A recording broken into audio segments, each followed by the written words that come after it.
Bienvenue dans ce quatrième épisode de revue hebdomadaire des opportunités graphiques sur actions françaises et américaines qui passent sous mon radar de trader. Au programme aujourd'hui, l'analyse de quatre actions françaises. J'essaye en général d'en proposer le plus possible puisque je sais qu'elles sont compatibles PEA et que la plupart d'entre vous investissent via un PEA. Et pour finir, comme on a déjà pris l'habitude ces derniers temps, une action à caractère plutôt spéculatif américaine pour ceux qui ont la possibilité d'investir via un compte titre. Sans plus attendre, on va commencer tout de suite avec la première action, GTT, pour l'acronyme ou pour le nom complet Gaz Transport Technigaz. C'est une action assez peu connue, pour vous dire pour vous donner quelques informations sur l'entreprise. Bon, elle a un secteur d'activité assez spécial. GTT, c'est le leader mondial de la conception des systèmes de confinement à membrane cryogénique pour le transport du gaz naturel liquéfié, le transport maritime du GNL. Donc c'est une activité assez complexe, mais tout ce qu'il faut savoir en tout cas, c'est que GTT est le leader sur ce marché de niche et que du coup l'entreprise se permet des marges assez confortables sur ses ventes. On parle généralement de 60% de marge. L'entreprise propose en plus un dividende assez intéressant de 4%. Bon, en tout cas, au niveau de sa capitalisation, c'est une entreprise qui pèse 3 milliards, donc ce n'est pas non plus une small cap. Et donc, graphiquement, c'est une entreprise qui est assez intéressante. Elle est rentrée en bourse, il me semble, en 2015, si on revient voilà, on était en mars 2014 même. Et depuis, elle a connu un parcours boursier assez, euh, assez fantastique, puisqu'on a eu une hausse qui a propulsé les cours jusqu'aux 100 euros pré-confinement. Même si on a connu une chute assez importante, on a réussi à la rattraper depuis, en partie en tout cas. Et maintenant, on se situe dans une configuration technique assez intéressante. Je vous ai tracé ici une oblique ascendante que j'ai prolongée, voilà, donc qui a en gros contenu les cours depuis le déconfinement et qui a finalement été cassée à la hausse fin juillet. Et depuis, on remarque que les cours sont restés en fait juste au-dessus de cette fameuse oblique et que les cours ont donc pris appui dessus depuis lors, sans réellement repartir à la hausse pour rejoindre les anciens plus hauts.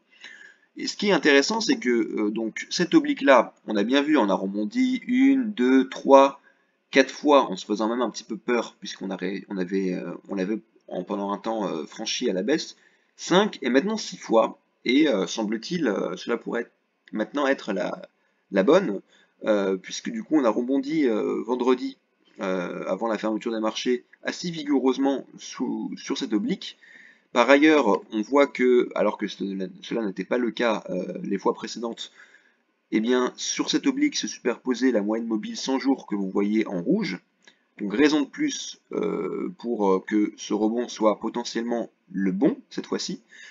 Sachant qu'on a quand même juste au-dessus de la moyenne mobile des cours actuels, la moyenne mobile 20 jours en bleu, qui pourrait faire office d'obstacle. Et que de manière générale, on se situe sur GTT sur une sorte de figure ici de congestion que j'ai tracée en triangle. Donc on a l'air d'être à un point d'entrée assez intéressant sur la valeur, même si on a donc deux obstacles alternatifs qui peuvent potentiellement bloquer la hausse des cours, la moyenne mobile et le haut de la figure de congestion. Donc vous avez le choix, soit vous pouvez entrer dès maintenant en anticipation de la cassure de ces obstacles, sachant que bon, le point d'entrée reste assez opportun, soit vous attendez le franchissement de ces obstacles techniques.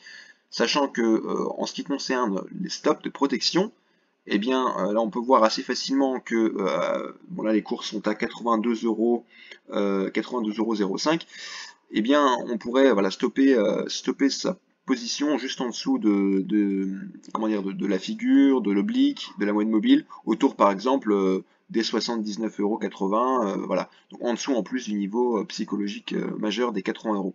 Donc configuration intéressante sur l'entreprise qui l'est également. Le PER n'est pas excessif, on est à 15, donc ça m'a l'air assez raisonnable.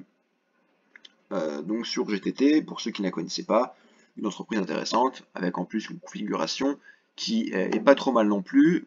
Si on se permettait de rejoindre les plus hauts, sachant que les marchés ont bien repris leur élan haussier depuis les annonces de vaccins, eh bien on aurait 20 à 25% à se mettre sous la dent.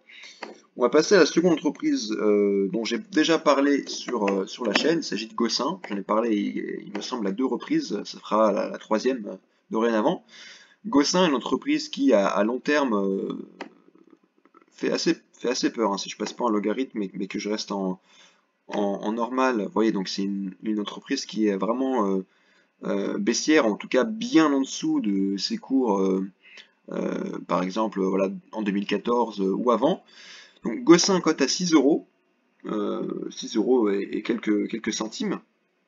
Et en tout cas, à court terme, elle a un profil vraiment intéressant, même du point de vue pédagogique, puisque vous voyez que c'est une entreprise dont l'action, on va dire, respecte des mouvements graphiques, techniques assez intéressants, puisqu'on a généralement, bon, si on revient ici, voilà, des congestions vraiment avec très peu de volatilité, qui laissent place ensuite à des cassures haussières exponentielles, qui s'accompagnent de volumes acheteurs, en l'occurrence, inouïs.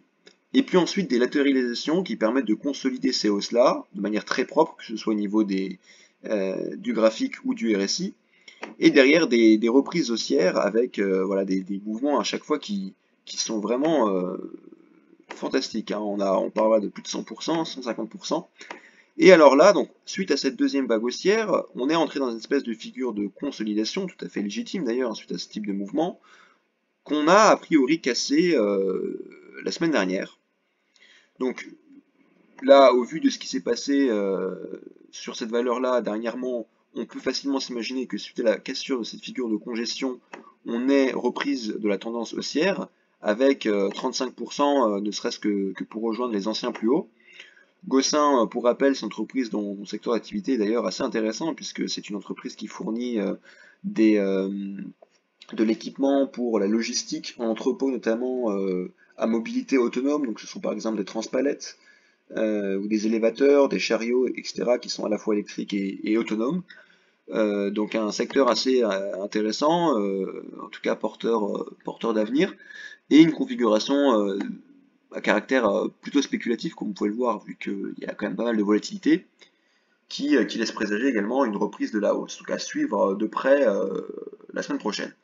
On va passer à la troisième entreprise, Atari, qui avait fait l'objet d'une de mes vidéos sur la blockchain. Atari, donc c'est une entreprise qui a vraiment un historique et un passé dans le jeu vidéo et qui cherche à se restructurer, à se transformer si vous voulez, avec notamment le lancement d'une crypto-monnaie, l'Atari Token, qui a été rendu public au début du mois de novembre, il me semble. Donc vous voyez, hein, c'est ce qui avait suscité cette hausse, ce puissant mouvement haussier qui a depuis été corrigé.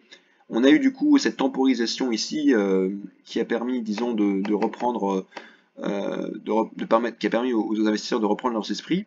Et ce qui va être assez intéressant, c'est de suivre la cassure éventuellement de ce niveau des 42 centimes d'euros que vous voyez ici, hein. Les cours n'ont pas réussi à la franchir dernièrement. On a eu des mèches hautes, mais on n'a pas eu de clôture au-dessus.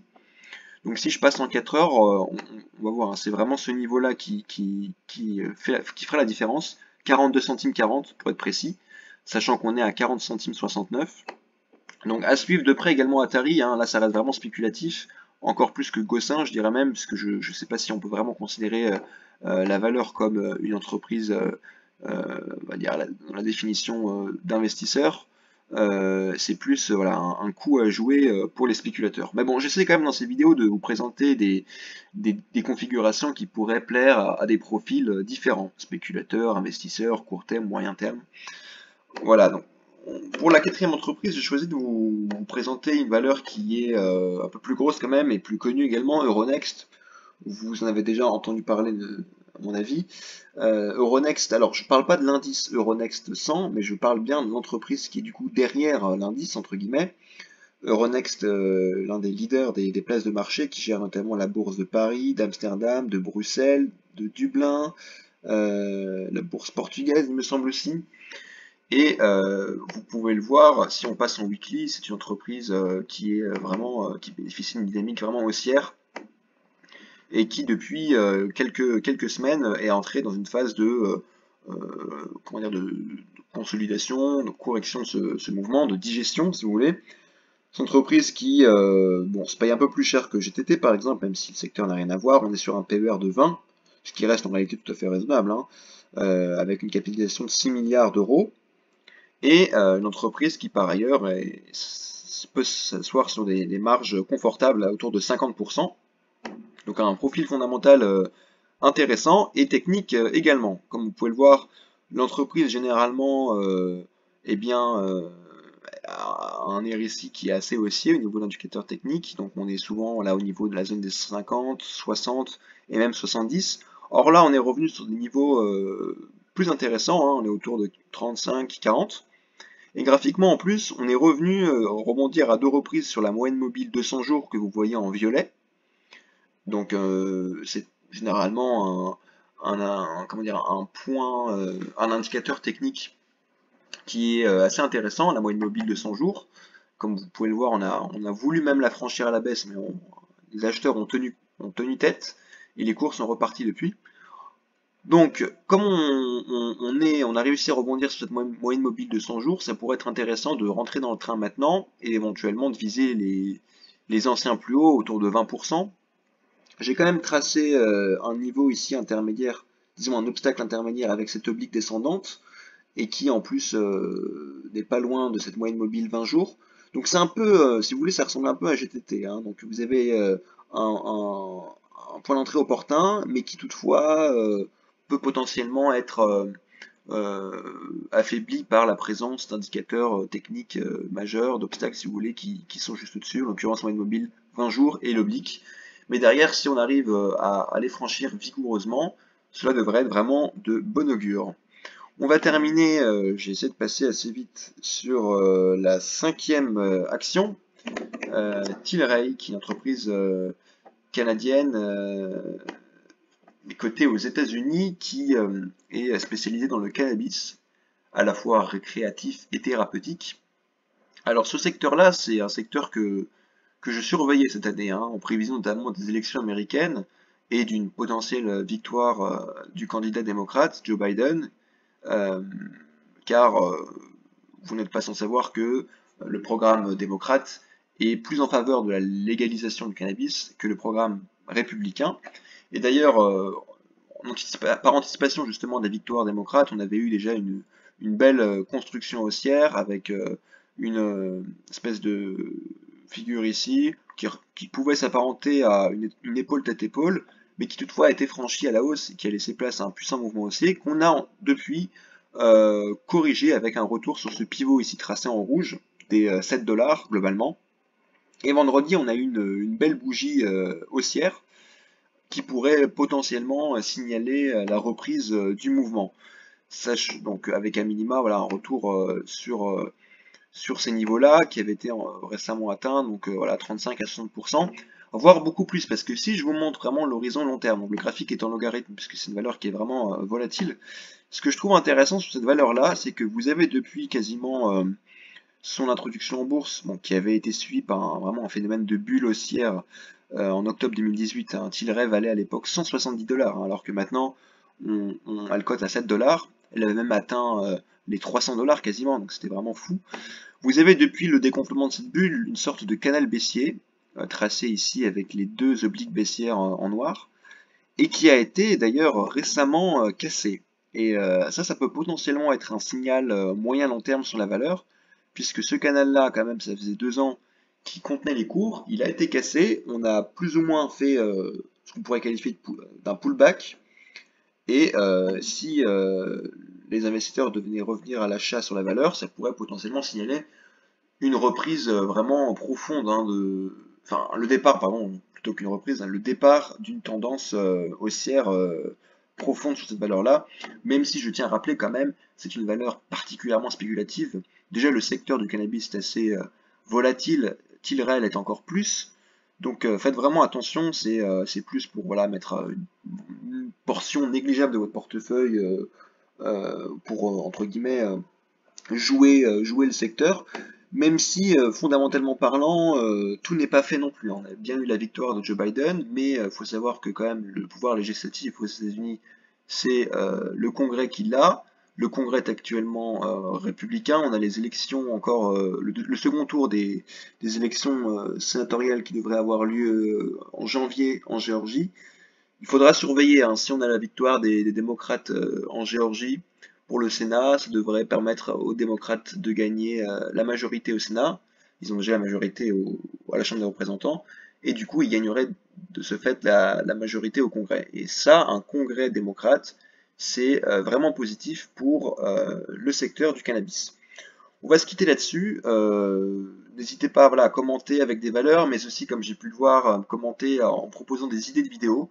Donc là, en ce moment, je suis plus sur les vidéos présentation d'opportunités graphiques, mais j'envisage prochainement de faire des vidéos sur des thèmes d'investissement, par exemple les véhicules électriques. Donc proposez-moi des idées et je verrai ce que je peux en faire en vidéo.